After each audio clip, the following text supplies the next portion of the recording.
जय हिंद दोस्तों, कैसे आप लोग। आई होप आप सब लोग अच्छे होंगे। आज हम इस वीडियो में डिस्कस करेंगे जामिया मिलिया एलएलबी की स्ट्रैटेजी के बारे में, क्योंकि आपको मालूम है जामिया मिलिया एलएलबी का भी नोटिफिकेशन नहीं आया, डेट नहीं आई है फाइनलाइज।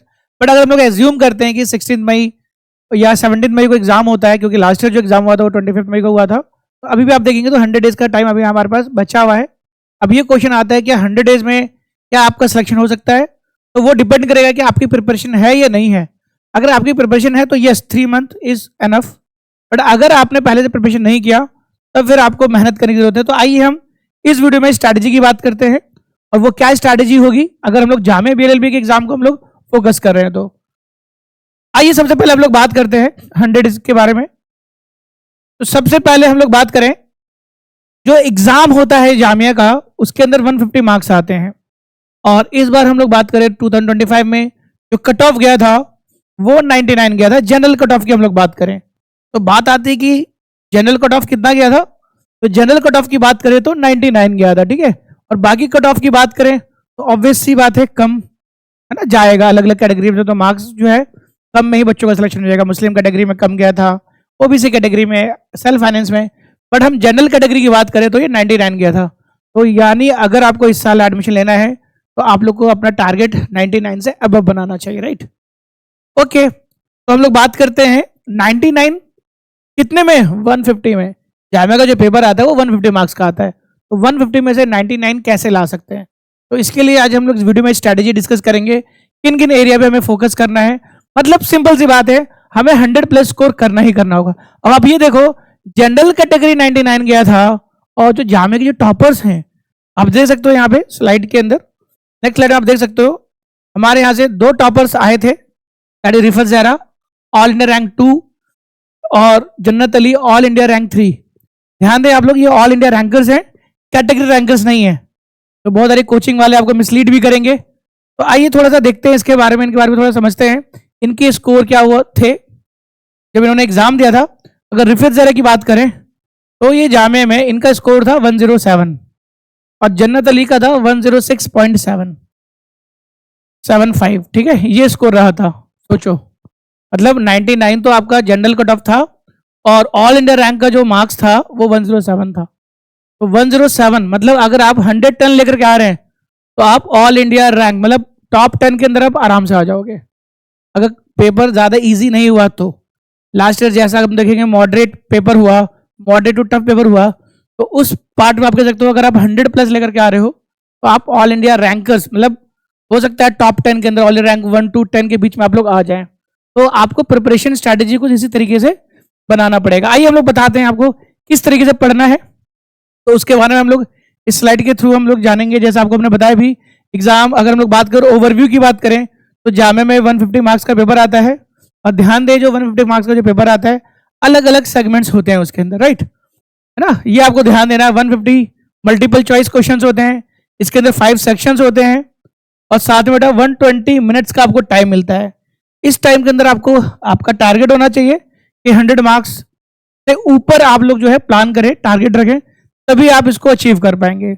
और यहाँ पे अपनी स्पीड भी मेंटेन करनी होगी, प्रिसिशन और एग्जामिनेशन प्रेशर को भी आपको हैंडल करना होगा, ये बहुत इंपॉर्टेंट है, ठीक है। तो आइडियल अटेम्प्ट्स की हम लोग बात कर रहे थे, 135 to 140, ये तो बेटा आपका अटेम्प्ट होना ही चाहिए, तभी आप 100 प्लस स्कोर कर पाओगे। और अगर हम बात करें एक्यूरेसी रेट 75% तो मस्ट है, यानी आपके कटने के बाद, नेगेटिव मार्किंग के बाद भी ये स्कोर आपको लेकर के आना होगा।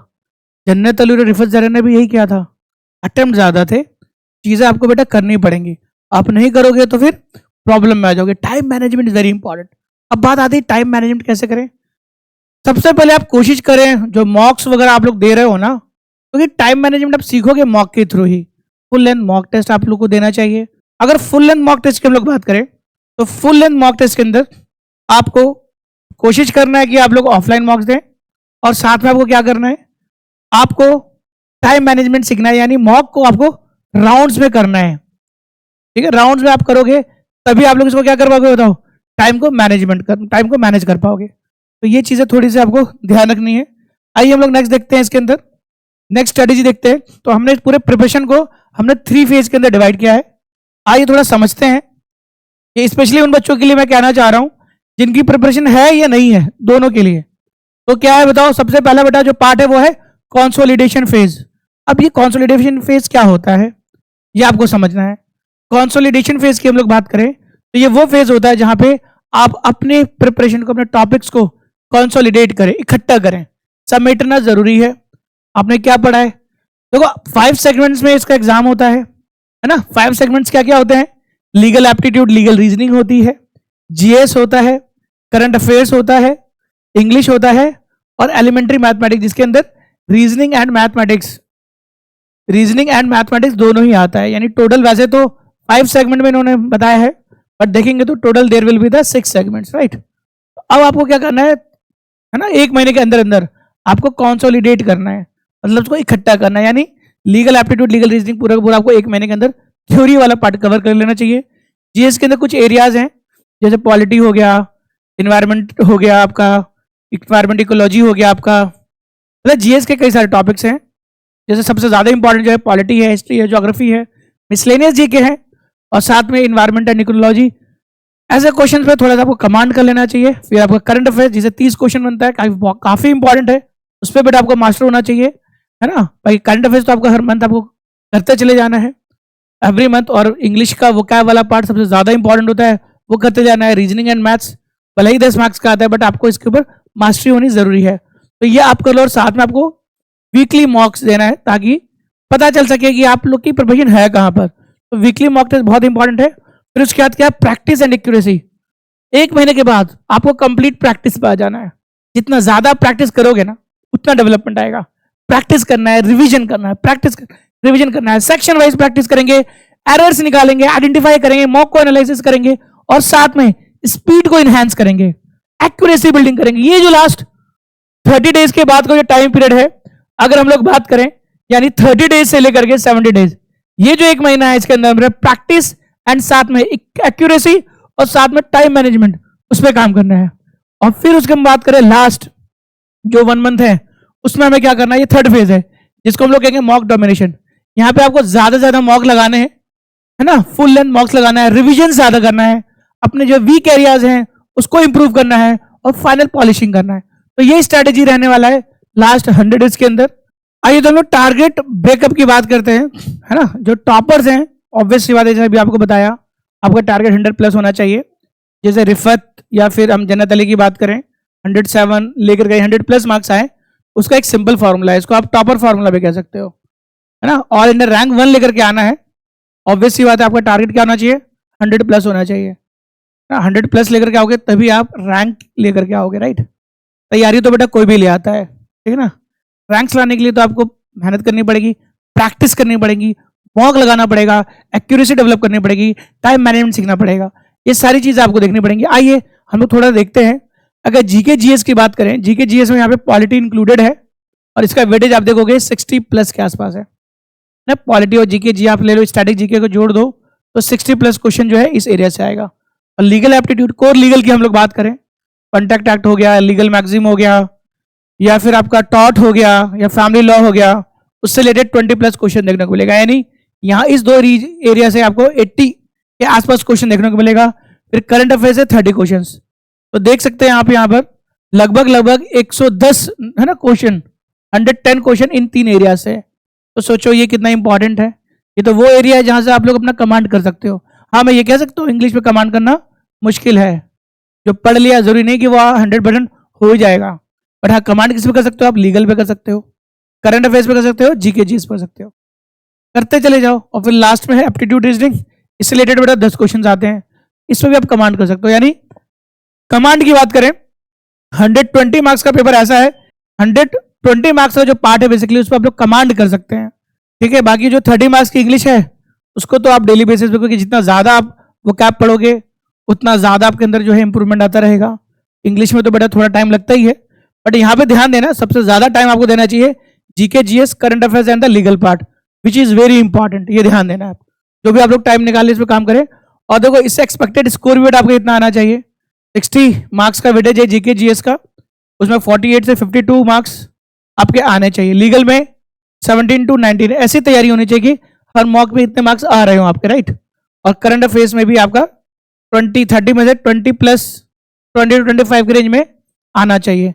तभी आप इस जोन में आ सकते हैं, अदरवाइज नहीं। चलो फिर आगे बढ़ते हैं हम लोग इसी सीक्वेंस के अंदर। थोड़ा इसको देखते हैं। जैसे मैंने आपको बताया डेली जो है 8 to 9 आवर का आपको टाइम निकालना है पढ़ने का, है ना, स्ट्रैटेजी बनानी है। और ध्यान देना जीके जीएस में लगभग 2 घंटे का टाइम तो देना ही देना है। Legal aptitude and current affairs में 1.5 घंटे का कम से कम टाइम, और इंग्लिश में 2 आवर, और एप्टीट्यूड 30 मिनट देते हो तो काम हो जाएगा। ठीक है, क्योंकि स्पेसिफिक एरियाज है जहां से क्वेश्चन बनते ही बनते हैं। उन सारे टॉपिक्स के बारे में हम लोग आज बात करेंगे। ठीक है, आइए थोड़ा सा उसके बारे में हम लोग देखते हैं। यहाँ पर जैसे जीके जीएस की बात करें, सबसे ज्यादा जो वेटेज है वो किसका है यहाँ पे, वो है पॉलिटी का। पॉलिटी से रिलेटेड बहुत ज्यादा क्वेश्चन बनते हैं। फिर इकोनॉमिक्स से टर्मिनोलॉजी बेस्ड क्वेश्चंस, ज्योग्राफी से कुछ स्पेसिफिक एरियाज है ना, वहां से क्वेश्चन बन जाते हैं। हिस्ट्री से क्वेश्चन बनते हैं, साइंस एंड टेक्नोलॉजी इन्वायरमेंट से क्वेश्चन बनते हैं, और कुछ मिसलेनियस और स्टैटिक जीके हैं। तो इससे मिलाकर के 60+ क्वेश्चंस देखने को मिलता है। ये तो जीके जीएस की बात करी। फिर नेक्स्ट है बेटा लीगल एप्टीट्यूड, लीगल रीजनिंग। यहाँ से क्वेश्चन किस किस एरिया से आते हैं तो आपको देखना होगा। यहाँ पे आपको टॉर्ट लॉ से contract act, criminal law, BNS, family law, marriage, divorce, maintenance, guardianship, या फिर लीगल मैगजीम एंड लीगल जीके, यहाँ से क्वेश्चन बनता है। तो 20+ क्वेश्चन यहाँ से देखने को मिलता है। तो ये एरियाज पे आपको थोड़ा कमांड रखना पड़ेगा। ठीक है, तो ये ध्यान देना। कई बार तो ऐसे होते हैं बेटा जो लीगल मैगजीम है, पीवाईक्यू में आपने देखा है वो भी रिपीट हो जाते हैं, वो ध्यान देना है। कुछ लैंडमार्क केसेस भी देखने को मिलेगा, और रिसेंट लीगल इंस्टीट्यूशन अपडेट अगर कोई आया है, और Latin terms and the meanings, ऐसे भी क्वेश्चन बेटा बन जाते हैं। राइट, तो ये बेटा आप लोग को ध्यान देना है। फिर आगे बढ़ते हैं और बेटा करंट अफेयर्स की बात करें। अब करंट अफेयर्स में किस किस जगह से ज्यादा क्वेश्चन बन रहे हैं, तो देखो बेटा आपको ये एडवाइस करेंगे, अक्टूबर से अप्रैल तो आप लोग कर ही लो, और टाइम मिले तो अक्टूबर से पहले भी चले जाओ, सितंबर भी कर लो, है ना, जून से लेकर के, है ना, जून से लेकर के अप्रैल कर सकते हो। बट अगर टाइम नहीं है तो अक्टूबर से अप्रैल तो भैया मस्ट है। ठीक है, इसमें आपको क्या क्या देखना है, नेशनल और इंटरनेशनल अफेयर्स से रिलेटेड आपको टॉपिक्स देखना है। अवार्ड्स हो गया, स्पोर्ट्स हो गया, समिट हो गया, कॉन्फ्रेंस, ऑर्गेनाइजेशन, इंटरनेशनल ऑर्गेनाइजेशन, ये सारे एरियाज। फिर बेटा रिसेंट अपडेट देख सकते हो, स्कीम से रिलेटेड, प्रोग्राम से related, index, report, appointment, resignation और book and author, science and defence, space mission, defence technology और इन्वायरमेंट, क्लाइमेट चेंज, सीओपीज, है ना, COP, environment laws, important dates and theme based awareness आप देख सकते हो। और सबसे इंपॉर्टेंट जो गोल्डन रूल है बेटा वो आपको ध्यान देना है, डेली करंट अफेयर्स की reading plus weekly revision and monthly PDF. इसको बेटा आप डे, है ना, कह सकते हो मंथली बेसिस पे अगर 3 टाइम्स रिवाइज करोगे तो उसके अंदर एक्यूरेसी बढ़ेगी। देखो रिवीजन इज द की, पढ़ोगे फिर छोड़ दोगे, रिवाइज नहीं करोगे तो फिर चीजें पीछे रह जाएंगी। पढ़ो रिवाइज करो, पढ़ो रिवाइज करो, पढ़ो रिवाइज करो, तभी चीजें हो पाएंगी। तो आइए हम लोग इंग्लिश की बात करते हैं। इंग्लिश क्या है बेटा, इंग्लिश की बात करें तो 2 पार्ट होते हैं, वोकैब और ग्रामर। वोकैब क्या है, एक अंधा कुआं है बेटा। ठीक है, जितना जाओगे एक्सप्लोर करते जाओगे, 15 वर्ड्स डेली करते चले जाओ, और समझ में नहीं आ रहा है कहाँ से करना है, कुछ मत करो, इसे यूट्यूब चैनल बेटा एग्जाम वेदा सीरीज चल रहा है, एग्जाम वेदा सीरीज को आप फॉलो करो। MLS में वहाँ पे एक्सप्लेनेशन गुफरान सर करा रहे हैं। ठीक है, आप उसको करो तो आपका काफ़ी हद तक हो जाएगा। और फिर आपका वर्ड पावर मेट इजी का जो है पूरा का पूरा उन्होंने सीरीज भी करवाया है। फिल इन द ब्लैंक्स हो गया, synonym, antonym, one word substitution, idiom phrases, spelling correction, तो ये सारे पार्ट जो है वोकैबुलरी के हैं। पर ग्रामर भी आता है, ग्रामर भी कर लो, बट 70% के आसपास का वेटेज जो है वो आपको वोकैब का रहता है। राइट, आइए हम लोग आगे बढ़ते हैं। इसके बाद मैथ्स, रीजनिंग में कौन कौन से एरिया से क्वेश्चन बन रहे हैं जो आपको करना चाहिए जामे के लिए। तो देखो सीरीज से रिलेटेड क्वेश्चन देखने को मिल रहा है, एवरेज से, simple calculation, approximation, time and work, percentage, ranking, time and distance, compound and simple interest, clock, HCF, LCM, profit and loss, calendar, ratio, age, fraction, coding, decoding, mission location. तो PYQ के base पे आप देखोगे ना, इन area से question बना है। तो चलिए हम लोग आगे बढ़ते हैं। आगे बढ़ने से पहले आपको हम लोग बताते चले, वो बच्चे जिनका फर्स्ट फेज कंप्लीट हो चुका है उनके लिए एक फ्रेश बैच हम लोग ने लॉन्च किया है, जिसका नाम है संघर्ष 2.0 बैच। ये प्रैक्टिस बैच है, इसके अंदर हम लोग 10,000 MCQs प्रैक्टिस करवाने जा रहे हैं। इंटेंस प्रैक्टिस हम लोग करवाएंगे, और साथ में इसमें आपको मिलेगा लाइव क्लास और रिकॉर्डेड क्लास मिल जाएगा, और टॉपिक वाइज प्रैक्टिस हम लोग करवाएंगे इसके अंदर, और साथ में डेली प्रैक्टिस शीट मिलेगा, प्लस 40+ मॉक टेस्ट और 200+ सेक्शनल टेस्ट इसके अंदर हम लोग आपको प्रोवाइड करवाएंगे। साथ में गाइडेंस सेशन, मेंटोरिंग सेशन, और जो क्लासेस जो होंगी वो एग्जाम तक होंगी। और इसके अंदर अभी ऑफर चल रहा है 75% का 7 फरवरी तक। जो बच्चे इस बैच को लेना चाहते हैं तो 10,000 का ये बैच है, ये आपको 2499 में। अगर आपको इस बैच में ज्वाइन करना है तो इस नंबर पे आप व्हाट्सअप कर सकते हैं। तो आइए हम लोग आगे देखते हैं इसके टाइम टेबल के बारे में। जो ये टाइम टेबल है कुछ इस टाइप का होगा। वीकली बेसिस पे देखिए तो एवरी डे जो 2 to 3 आवर्स का यहाँ पे प्रैक्टिस करवाया जाएगा। जैसे यहाँ पे Monday, Tuesday, Wednesday, every day हर दिन अलग अलग टॉपिक पे हम लोग प्रैक्टिस करवाएंगे। ये इस वीक का जो है बेसिकली ये टाइम टेबल है। और फिर नेक्स्ट वीक में जो है टॉपिक, टाइम टेबल तो ये रहेगा बट टॉपिक इसमें चेंज हो जाएगा, राइट। और सैटरडे वाले दिन इसमें मॉक टेस्ट रहेगा और संडे वाले दिन जो है मॉक टेस्ट का डिस्कशन करवाया जाएगा। आइए हम लोग all India rank 1 golden rule की बात करते हैं। तो सबसे पहले तो इंपॉर्टेंट बात यह होती है कि अभी एक्यूरेसी, अटेम्प्ट जितना कर रहे हो उससे ज़्यादा आप देखिए तो एक्यूरेसी आपकी काफ़ी ज़्यादा हाई होनी चाहिए। अगर नेगेटिव मार्किंग ज़्यादा है तो कहीं ना कहीं आप मिस कर दोगे ये अपॉर्चुनिटी। और सबसे ज़्यादा इंपॉर्टेंट है वो है रिविजन। जितना ज़्यादा रिविजन होगा उतना ज़्यादा आपके जो नेगेटिव मार्क हैं उसको आप इंप्रूव कर पाओगे। तो रिविजन इज द की है। और साथ में बात करें लीगल और करंट अफेयर्स, ये कहीं ना कहीं आपको एक लीडिंग पोजीशन पे पहुंचा देगा। ये आपको ध्यान देना। और साथ में जो भी आप लोग एरर्स कर रहे हैं उसकी एक नोटबुक भी बनाएं। जब आप रिवाइज करें उस एरर को भी आपको रिवाइज करना चाहिए, राइट। और last but not the least, mock analysis which is very important. Mock analysis काफ़ी ज़्यादा इंपॉर्टेंट है। जो टॉपर्स होते हैं, ऑल इंडिया रैंकर्स होते हैं, वो हर मॉक का है ना, सिर्फ मॉक देते ही नहीं है पर उसको डीपली एनालाइज करते हैं। तो कहीं ना कहीं आपको और रैंक्स लाने में और रैंक्स अचीव करने में आपको हेल्प करता है। तो ये कुछ गोल्डन रूल्स हैं जो आपको फॉलो करना चाहिए। और सबसे ज़्यादा इंपॉर्टेंट इन गोल्डन रूल्स के अलावा है वो है कंसिस्टेंसी। अगर आप कंसिस्टेंट है तभी आपके अंदर इंप्रूवमेंट देखने को मिलेगा। ऐसा नहीं है कि आपने 3-4 दिन बहुत अच्छी मेहनत करी फिर आप उसको अपने छोड़ दिया 1-2 दिन फिर वापस आप उसी पोजीशन पर आ जाओगे। तो कंसिस्टेंसी जो है बहुत ज़्यादा मैटर करेगा। तो ये कुछ गोल्डन रूल्स हैं। अगर आप है ना ऑल इंडिया रैंक्स लेकर के आना चाहते हैं जामे में, तो उसके लिए जो आपको हमने बताई 100 डेज की स्ट्रैटेजी थी। तो ये था गोल्डन रूल जिसके बारे में आपको हमने बताया और 100 डेज के बारे में बताया कि आप कैसे अपनी प्रिपरेशन कर सकते हैं। तो डियर स्टूडेंट्स हम लोग मिलते हैं नेक्स्ट वीडियो में। See you in the next video. Till then bye bye.